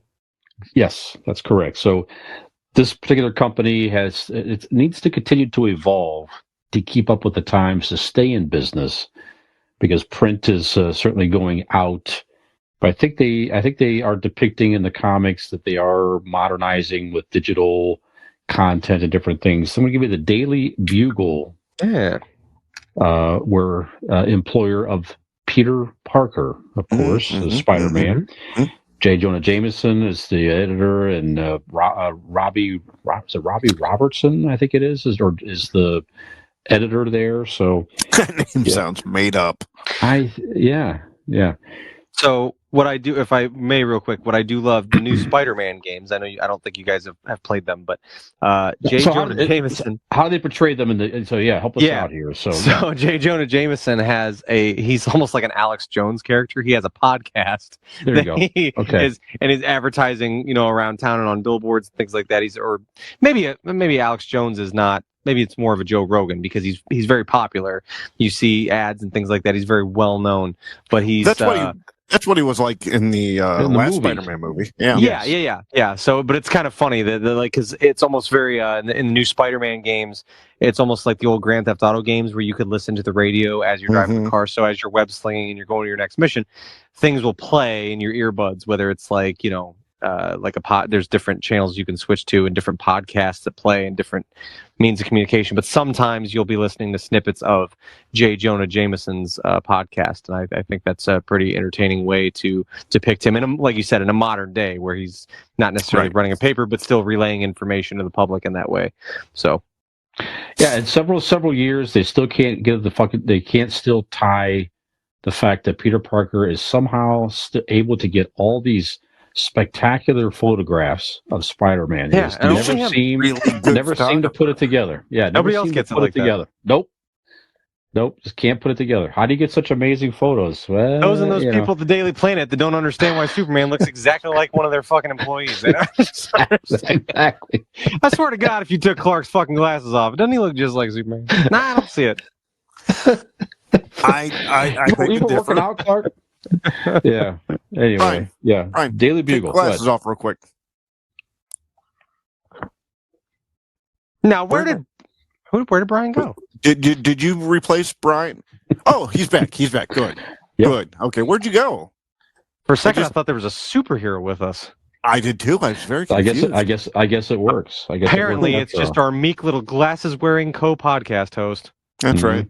Didn't realize that without them. Yep. All right. Next on my list, this corporation is so big that you can get anything you want, from rockets to spring-loaded shoes. Anything you want, you can get at the Acme Corporation from good the one. Looney Tunes. Very good. Yeah, they had a huge catalog. I have to imagine. Yeah. Was that what's the Sky Mall? That Sky Mall, would you read on an airplane? Like you'd be on an airplane and they had Sky. They had Same thing. fucking. It was like Bed Bath and Beyond mixed with Home Depot, mixed with fucking like Walmart, mixed with it. Like everything was on Sky Mall. They had every fucking thing. Anything you want. Yeah, I want a fucking hole I just throw onto the side of a fucking tunnel, and it's or on the ground. Yeah, it's whatever. Or dynamite, or it's in there. It's in there. You're right. A giant fake paper road that you can roll up across a cliff crossing. Anything you want. There's fucking anything. Out of all of that, out of everything that he could have possibly and did possibly order, he couldn't have just ordered a fucking meal. No, I guess not. No, you're right. Too bad Roadrunner wasn't on the menu. Roadrunner could have literally door dashed to the fucking Coyote in record time. Just bullshit. Yep. Very good. Excellent. Nichols. Is it my turn? Okay. Shit. Here's one that, I don't know if this one qualifies or not, but if they could have gotten up and running, they were certainly in the early stages of building. They certainly had all the infrastructure in place and they were ready to rock. They just kind of petered out with some, we'll call them technical difficulties before they get off the ground. But couldn't you see a commercial for, just like we see with Disney World, come on over to Disney World or whatever, all these amusement parks, Jurassic Park. Jurassic Park would have been the visit of the century, would have become a global destination, a phenomenon. Unfortunately, the fucking dinosaurs always get out. Well, fuck shit up. But there'll be glitches. Yeah, no, you're going to have that. But I feel like if Jurassic Park could have really got up and running, Jurassic Park would have been an incredible moneymaker and certainly a massive force to be reckoned with for years to come, certainly for travel destinations. Jurassic Park. Yeah, the medical benefits are outrageous, though. If you work there, it's just crazy. Yep. Yeah. Raptor trainers. Crazy high deductible. Maybe a little bit, higher deductible. Yeah. Very good. One of the largest, or the largest company in Gotham City, Wayne Enterprises. How about that? I have them as well. What all do they do? I'm not really sure. I don't know. I looked it up actually, just to. So what do they do? Go ahead. So they invent. They invent things. Batman's gadgets. They are also they're kind of like a tech company in certain versions of things. They're also a philanthropic organization. They have they wear a lot of hats. Sure. It's basically all the things that Bruce Wayne is as a company. Like it's all the things that, makes stuff, donates money, outreach programs, foster children, things like that, whatever. Yeah, bat costumes, whatever. They do it all. But yes, Wayne Enterprises is kind of. But you're right. Similar thing, Brian. I had to look it up because I was like, I'm going to say Wayne Enterprises because it's a great pop culture reference. However, not 1,000% clear on what it is they do there. They made a monorail in the movies. I remember that. The monorail was made by Wayne Enterprises. That went to Gotham. Edward Nygma was working for them. The Riddler. Jim Carrey was making his thing, and it was a little too cavalier for Bruce's taste in Batman Forever. That is true. Yep. There you go, Dean. All right. This is a company, but also a corporation, and I'm not sure they're incorporated. Fuck it, I'm going to use it anyways because I don't care. I'm going to go with Brian Shirt's namesake. Yes. I'm going with Ghostbusters. It is incorporated. Ghostbusters Incorporated. Yeah. So they, they do talking about a service. When you save the world, that's a service. Yeah. So I mean, they know what they're doing, and they do it right. They came, they saw, they kicked their ass. And So. also, not to take away from what they do by any stretch of the imagination, but they have a bit of a monopoly, I think, on the ghost busting, industry. Sure. I mean, how many others do you know? So it's few and far between. But it's them and basically priests with fucking with their thing that they do. Right. Seance. State-of-the-art technology. Yeah. They're like the geek squad of getting rid of spirits. I mean, there's a couple small guys out there, I think, on the Discovery Channel, but other than that, I think they're the one, and they're not really busting ghosts so much as finding. Yeah, you're right. Yeah, because they don't know how good it makes you feel when you do it. So that's true. Right. That's very true. Yeah, it's not the same ring. Who are you going to call? Those two guys that also work at Roto-Rooter, whatever those guys are. Right. You know what I'm saying? It doesn't have the guys same that do this as a hobby. Yeah. Who are you going to call? Taps. What? No. Yeah, doesn't sound right. Nope. Nikolai. In the spirit of Wayne Enterprises, the next one on my list was Oscorp from the Spider-Man universe as well. The Osborn family, Oscorp, certainly had a lot of interest in the medical field and different. Very similar to Wayne Enterprises. I had to look it up because I'm like, Oscorp, you know Norman Osborn, right? You know Norman Osborn, the Green Goblin, he's in politics and later politician, things like that. But like, what did Oscorp, how did this all come to be, right? But Oscorp had a lot of dealings. The irony that some of the family members were also known for biting heads off bats. I think that's Ozzy Osbourne. Yeah. I'm just saying. Yes. But Norman Osborn and Sharon both at the helm of Oscorp. Incredible, did incredible things with Oscorp. But yeah, I had Oscorp on my list as well. Big Spider-Man fan, and it was just kind of one of the ones that came to my mind. So there we go. There you go. Excellent. This could be the largest corporation in the comic world, perhaps. I'm going to give you Stark Industries. Tony Stark. Sure. Of course, in the movies and the comics, all the research and weaponry and all that, and technology. So, yeah, Stark Industries. There you go. Yeah, it's a good, cool place to work too. I don't know. Seems like it. Yeah. Yeah. With Wakandan engineering and all that stuff. Yeah, sure. Great. Probably a lot of perks. Sure, I would imagine. Sure, absolutely. Yeah. D, what else you got? All right. My next one is bear with me. I'm trying to pronounce this correctly. Vita Meta Vegemin. It's a supplement company who they make these vitamins that it's your all around nature. Every vitamin you need, you get in one little pill. And I believe Lucille Ball worked there for a little bit. Anybody still getting this reference? No, it was on I Love Lucy. Man. Okay, all right. Yeah, that's a good one. That's a Nick gets it before you, Brian. Come on. I loved I Love Lucy, man. Nick at Night was there for me, man. I Love Lucy. I've seen every episode of I Love Lucy. Very good. Yeah, that's a good one. I'm not going to repeat that name again, but the vitamin company. I'd like to hear it just because I don't quite remember how it rolled off the tongue. What was it? Vita Meta Vegemin. Vita Meta Vegemin. Vita Meta Vegemin. Okay, that's close enough. Good. A lot of consonants. That's what I got. Yes, a lot of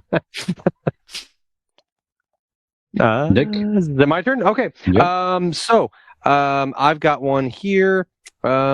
This one became a very popular food chain, and served up some of the best chicken around, but also served a dual purpose. I'm going to go with Los Polos Hermanos from Breaking Bad. Mm-hmm. That is the chicken chain run by Gus Fring, as ultimately a cover-up for the drug cartel. Sure. But absolutely, just look like just a good old time. It's akin to your Chick-fil-A or your Cane's, Raising Cane's.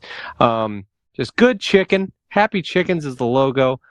Just a nice little sit-down restaurant. I feel like it's the type of place I could see my grandparents sitting on a Sunday afternoon, just having a nice little chicken dinner.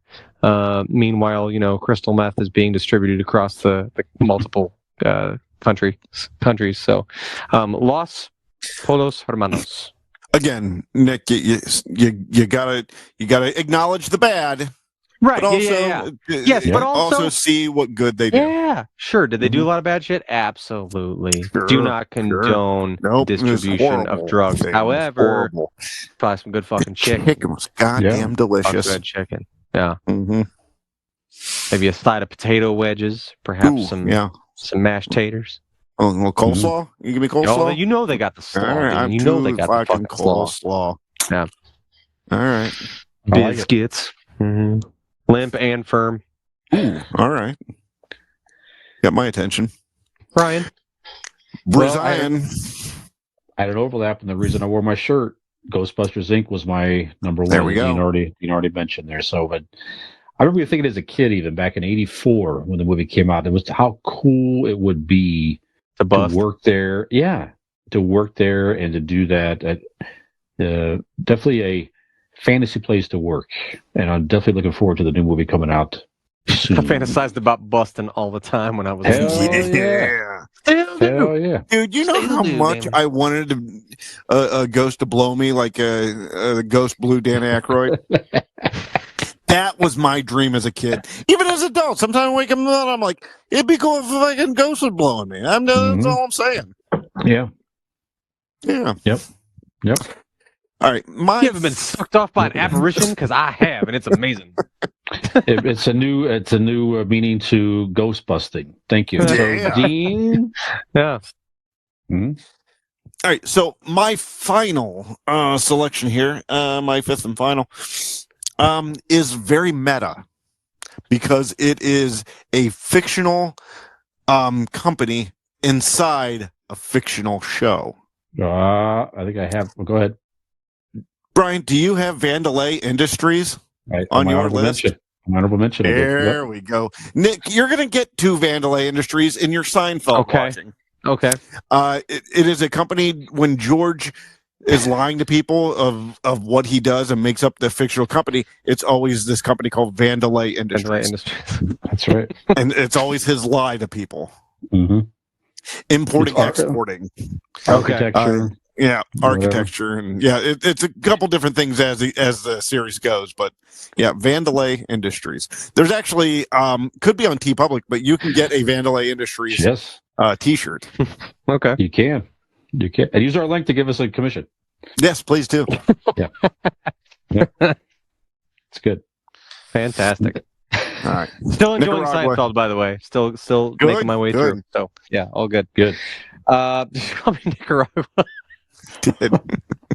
I love that. It's the first time we've known each other for about 13 years now, and that's a new one. That's I like that. 13, yeah, wow. Yeah, going on 14. Yeah. Mm-hmm. Okay, so I did have an overlap with Brian on Wayne Enterprises. So for my final selection, I'm going to go with an honorable mention. This is also.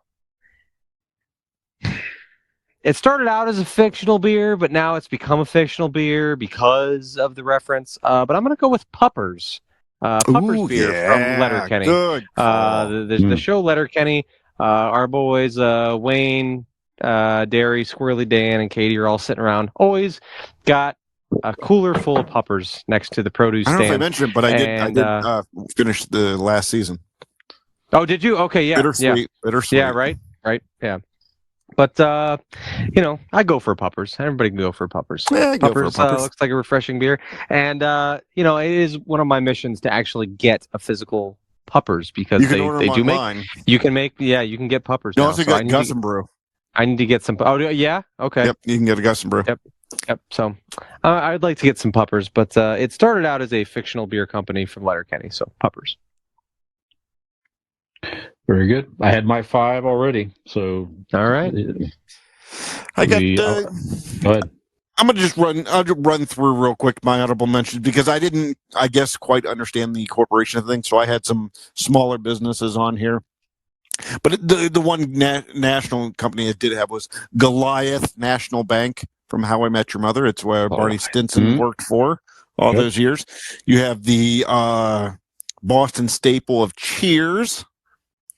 If we're going to stick to the bar association, you go Moe's Tavern, then WKRP in Cincinnati, and then also let's go a little further back to Mel's Diner.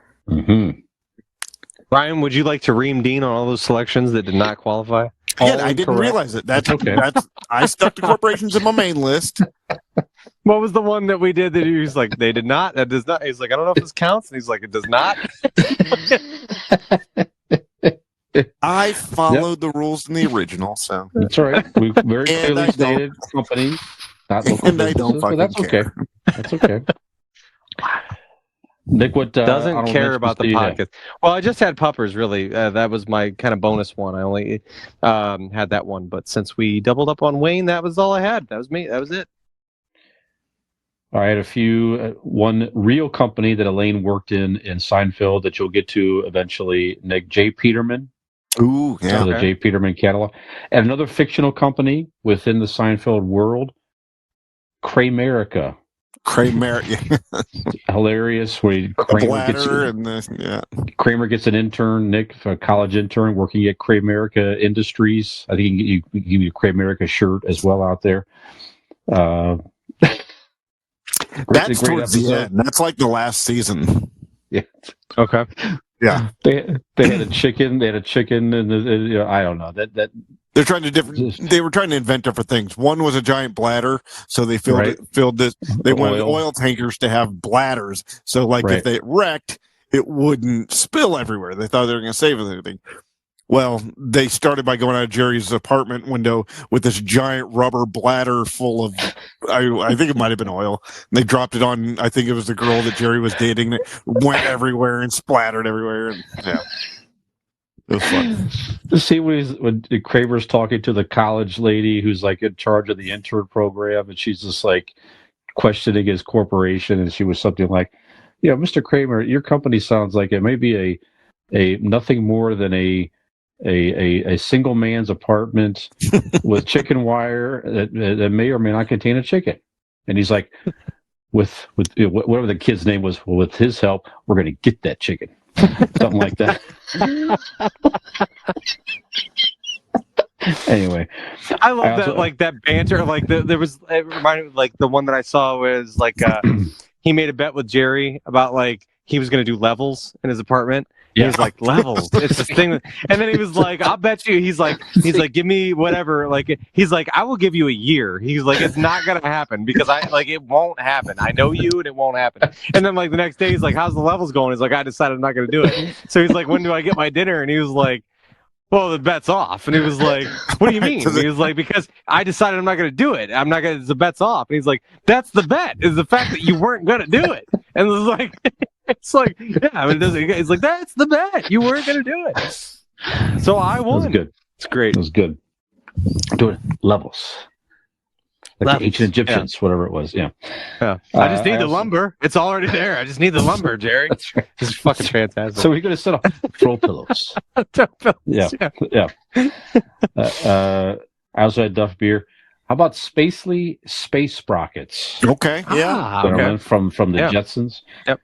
I had Momcore from Futurama. It was a very evil company in the future. Monsters Inc. Hey, yeah, sure. I had Acme as well that Dean had from the Looney Tunes. How about Shots Brewery in Milwaukee?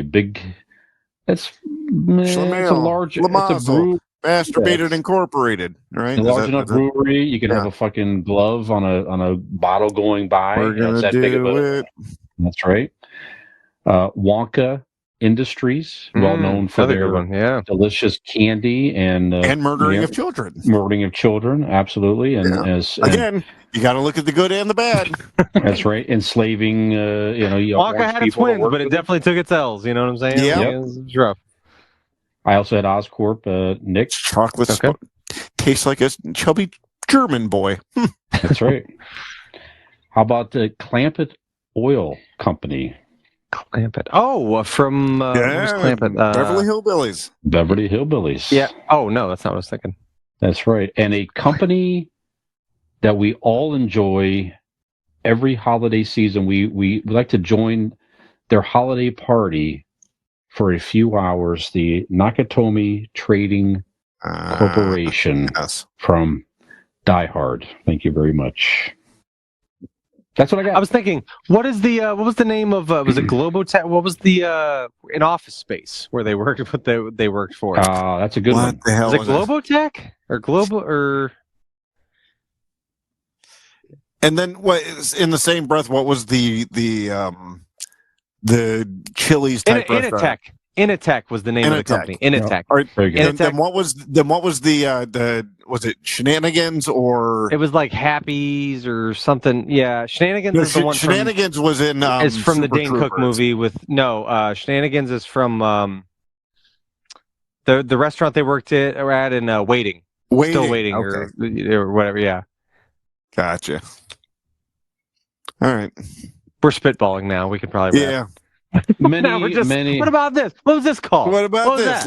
How about we just say stuff we don't remember? Yeah. Maybe that's good. the most emails and social media commentary we'll get is like, you fucking idiots, it's this. Somebody's listening. Right. Somebody maybe is listening this far in and going, it's Initech. It's whatever. Yeah, many more out there. Certainly, the Slate. What is it? Slate tell you what. Rock. I forget what Corey or Flintstone work. There's plenty of them out there. Here's what I want to know, Brian. Go ahead. Mark it. Today, the date we're recording. Mm-hmm. Monday. By Tuesday. Mm-hmm. At 9:00. If someone, I'm curious, if anyone listens this far in, if someone by Tuesday at 9:00 emails you, I want to know timestamp. If you can name me the restaurant that Jennifer Aniston worked at, where she needed the pieces of flair and Office Space, I will buy you one of our shirts. I will send you one of our shirts from Convincing Idiots, whichever one you want. There you go. I want to know if anyone listens this far in, and I would be happy to purchase them a shirt. So you can send us an email by Tuesday at 9 p.m. telling me what restaurant Jennifer Aniston worked at, you will have a free Convincing Idiots shirt of your choosing coming your way. You're there so that's a shirt. That's great. ConvincingIdiots@gmail.com. Yes. Yeah, that's the important part. Okay. Good. And if you swing and miss, and if you've listened this far, I'd probably just send you one. Right? Take a shot. If it's wrong, if it's close enough, I might still do it. All right.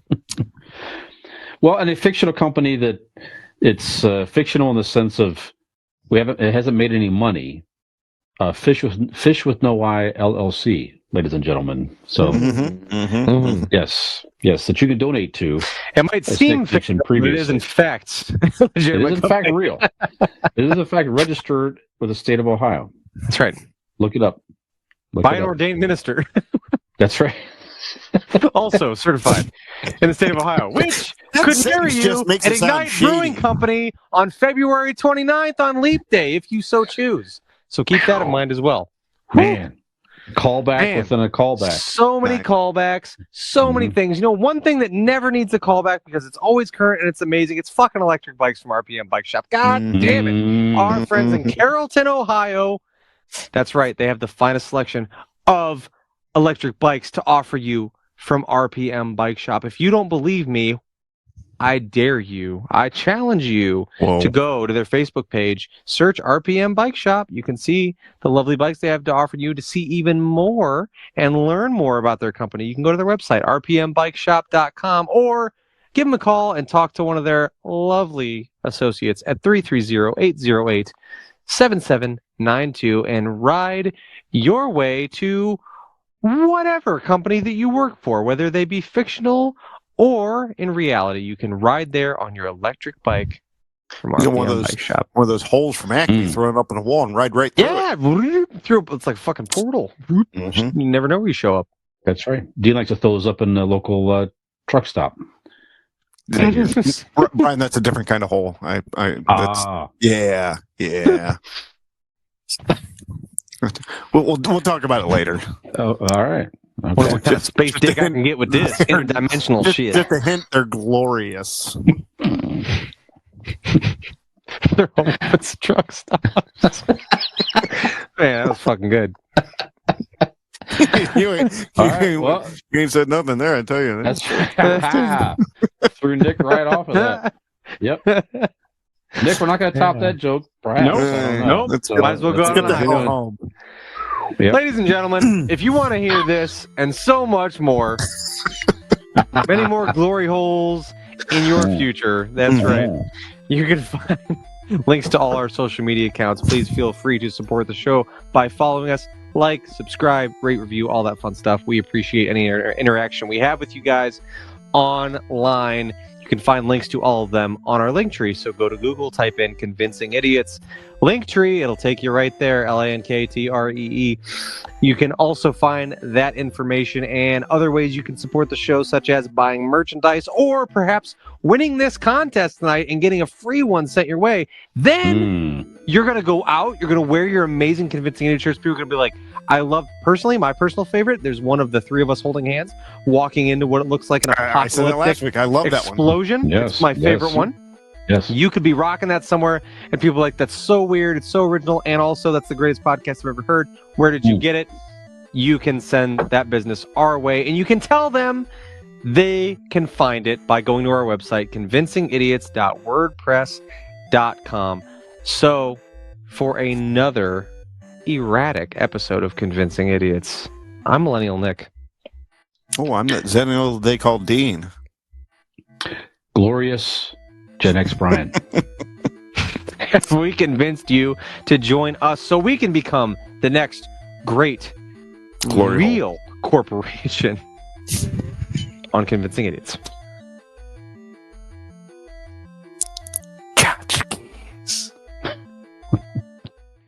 Gen X Brian here. Zennial Dean. Millennial Nick.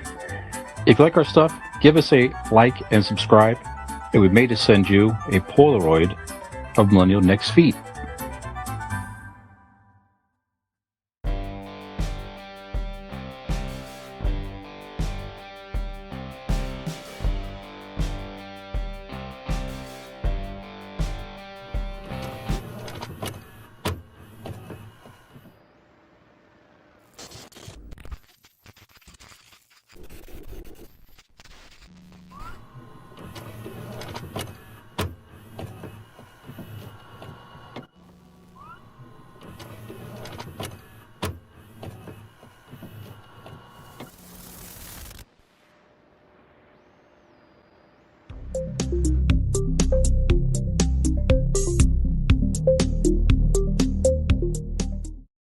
Ham gravy.